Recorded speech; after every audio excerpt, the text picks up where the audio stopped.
Hello and welcome to another episode of Reading the Weird. This is a show where we read the best weird fiction we can get, either out of print weird fiction or, in certain circumstances, where we can get copyright permission to perform the work. This week we're reading Bringing Home the Stars by Jennifer Kirk. We're reading the short story that gives the book its title, and that's right at the start of the book. So we actually have copyright permission for this because I'm the publisher and my partner Jennifer is the author. So I hope you like it. We do have permission for reading it and I think it's really good.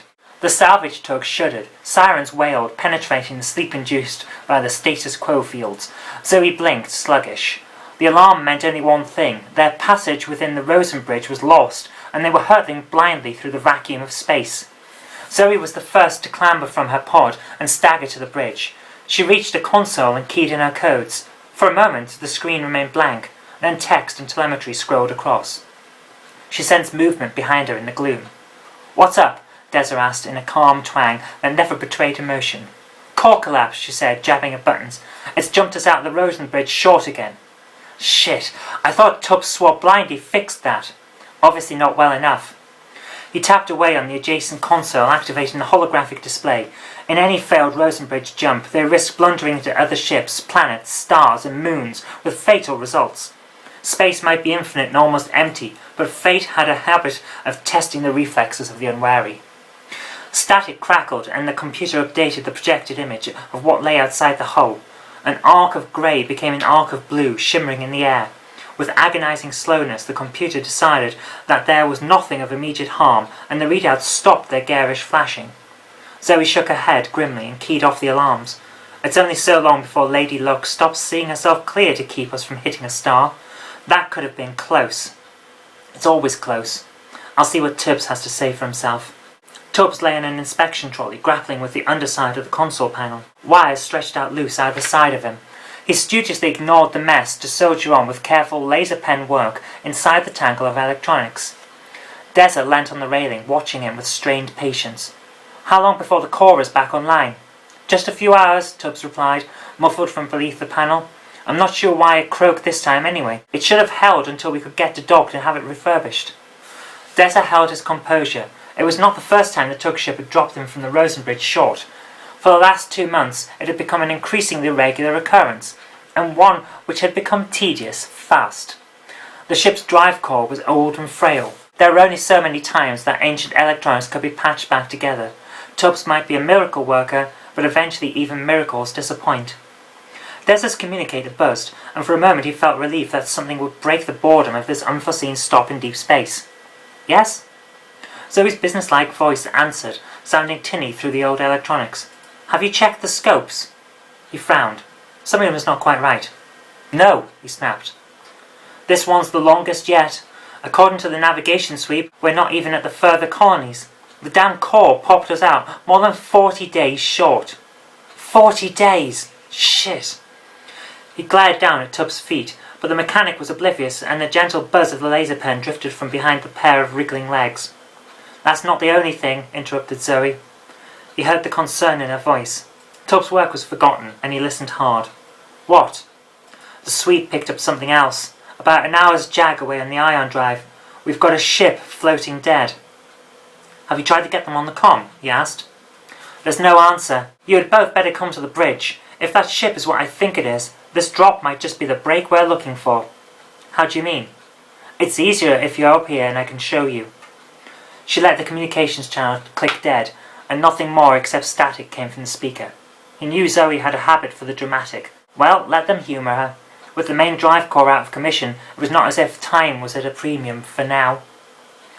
He flicked the device into a pocket and kicked gently at the legs beneath him. A muffled cry shot out from beneath the wires. "Leave that. Zoe wants us on the bridge." Tubbs slid out of the trolley, grumbling, but his griping fell upon deaf ears. When Zoe got one of her ideas, they both knew it was best to go along with her. The holographic projection shimmered in the hot air of the bridge, stinking of ozone. Deza wrinkled his nose at the smell. It always filled him with a feeling of unease. Maybe it was because every time he stood here, he knew Zoe was going to suggest something that he would feel obliged to argue with. He sighed, hating the conflict that usually came. Zoe jabbed a finger at a small dot floating in the centre of the display. Ripples of static arced through the projection as the computer struggled to compensate for the untimely insertion of her hand into the image.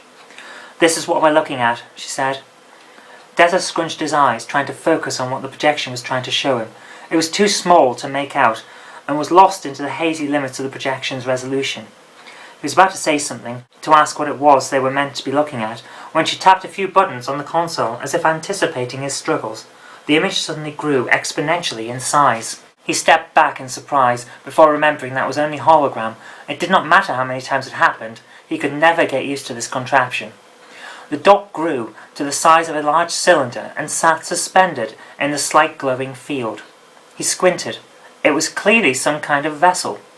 He racked his mind trying to think what it could be so far out from the shipping lanes.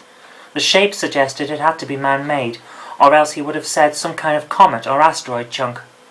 But it was huge, and that kind of vessel always stayed in the tight shipping lanes on the shortest routes between destinations. Of course, it could always be something that had broken adrift from a tow, maybe, but it was not likely. "Bulker," he ventured. She shook her head. "Not big enough. Some kind of starliner, I think." He glanced to the ream of data shimmering in the air alongside the main bulk of the projector. She was right. The thing was much longer and more slender than any bulker could be. With no aerodynamics to constrain a ship's design, their size and girth was always more a function of the cargo they had to carry. "She isn't going anywhere if she is," he said at last. "Computer says it's holding a stationary position. It can't be docked. We're several light years out into deep nowhere." "I think it's a derelict," she said. He was not so sure. A derelict might mean an easy salvage to tow it back to civilization and a guaranteed 10%, but there had to be a reason for it. Out here so far from the shipping lanes, a funny feeling lingered in the back of his mind. Something was not quite right. "What are you getting on the frequencies?" he asked calmly. If there were distress calls or beacons, that might help them identify the craft, and the reason for it being so far out into deep space. She shrugged. "Nothing except for a simple docking channel on static." "Any response to attempts to raise them?" "No," said Tubbs. "This is going to be our big payday. We tow that hulk back to civilization and that's our pay for the year made in one." She seemed so sure of herself, Deza thought, always rushing into the task. Tubbs coughed, and they both looked around. "I hate to be the realist," he began timidly, "but our drive core is offline. We aren't going anywhere near civilization until we get it fixed."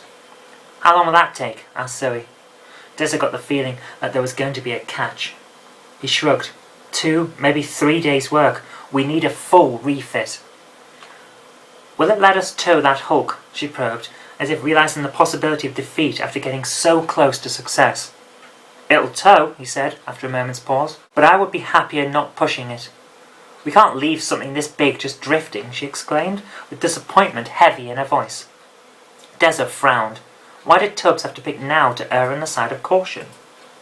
"We could come back for it after getting the drive properly repaired," he offered, trying to be diplomatic. He knew Zoe's feelings, and whilst he lacked her blind enthusiasm, whatever the cost, he knew that Tubbs was playing this stubbornly. Something was making him look for excuses. Zoe was not having any of it. "At the very least, I want to move in closer and scope this baby out. We can do that on the ion drive until the core is back online." Tubbs had to concede that they could do that at the very least. It was clear, though, that he did not want to. Something was bothering him. The ion drive fired, bringing gravity swathing through the tug as a change from the peculiar generated variety that never seemed quite right. It pressed the three of them back into the restraints of the bridge seats with a force that had been a while since his last coming. Through the bridge screen, the millions of stars began to slowly revolve as the tug moved around to a new course and edged toward the derelict. Within an hour, one particular pinprick of light grew to be bigger than the rest, that set the starscape behind it. They had looked at the long, slender form of the starliner on the computer projection, but now it hung before them for real. The many details lost in the scanner became visible to the naked eye in a way that a computer simulation always seemed to miss. "Riding and navigation lights are still blinking," said Zoe softly. "It seems they still have power." Deza checked the readouts on the screen in front of him. On the gauges he looked for background radiation that would show evidence of reactor core activity. He was rewarded as the scan revealed a blip on the radiation spectrum that correlated with a fusion device.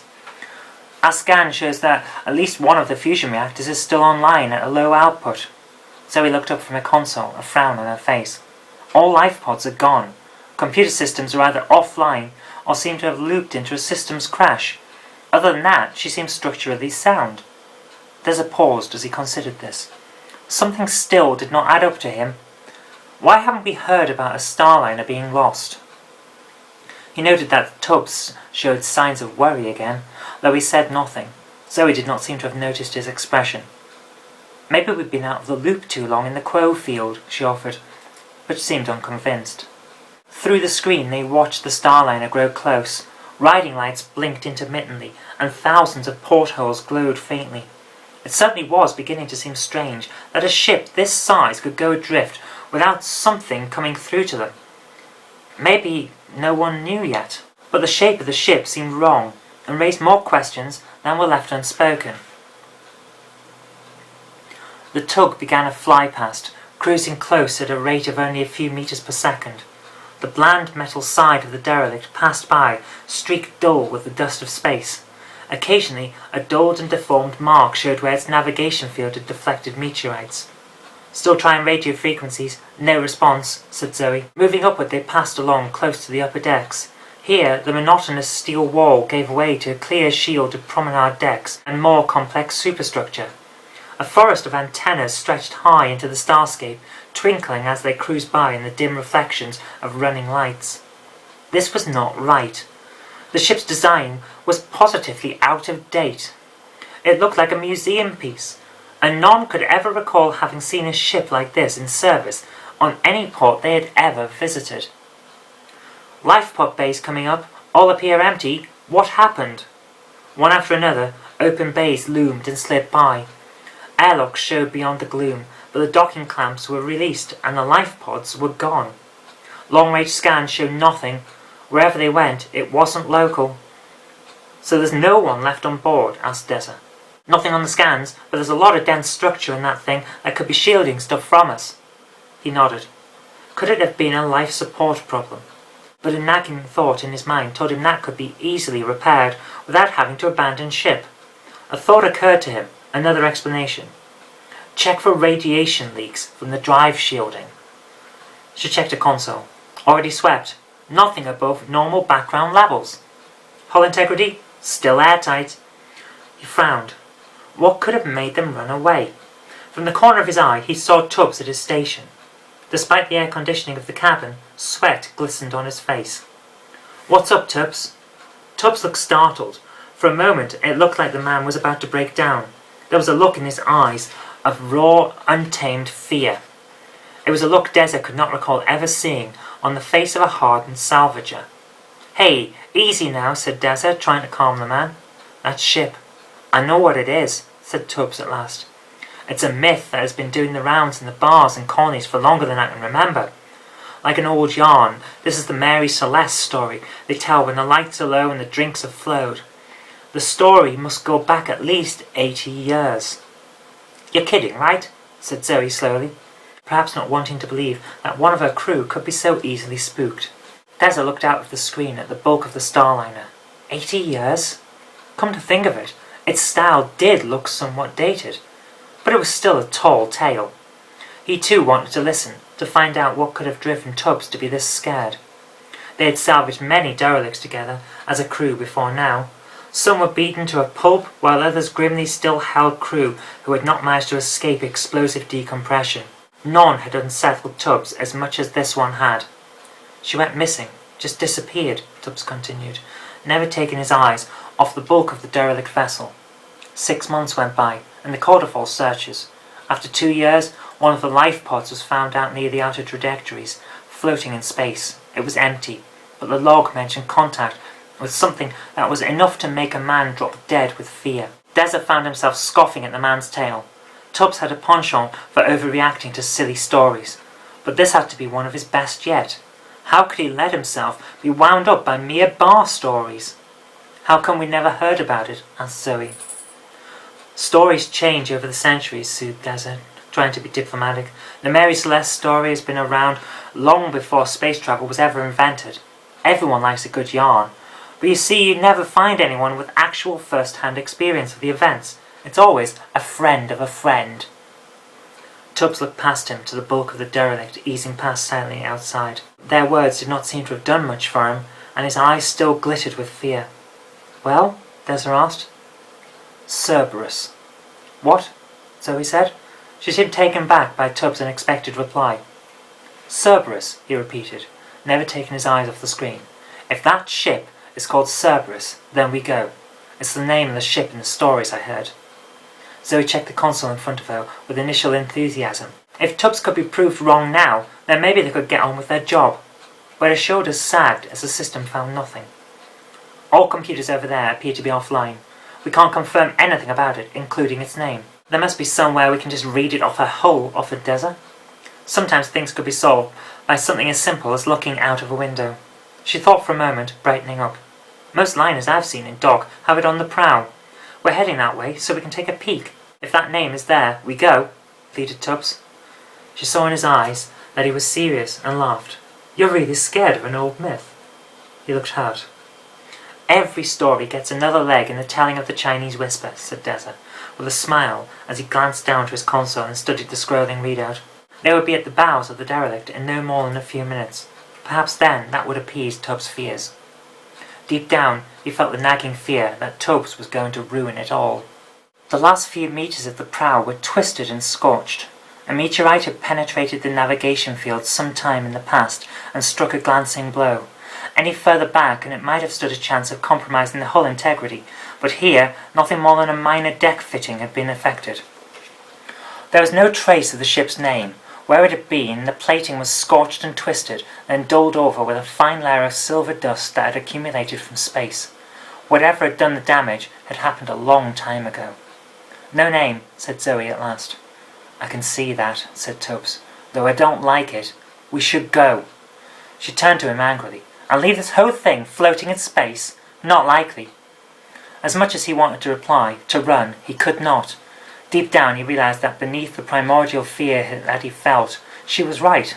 Superstition was getting in the way of the biggest payday this crew had had in over 5 years of ploughing the shipping lanes and beyond. Right now, all he was doing was driving a wedge between their professional relationship and their friendship. For a moment, there was an uneasy silence in the tug. Then Zoe turned to Deza and started outlining plans to dock with the Starliner and board her to check her out. With a failing heart, he realized there was nothing he could do anymore to influence them. He had been sidelined, his fears had cost him their respect, and he knew that it would be hard indeed to rebuild the trust that he had had.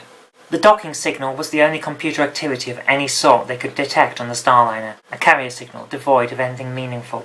Once, it would have relayed instructions between vessels for an approach to the airlocks. It was a band of static that at the very least would guide them to the docking point.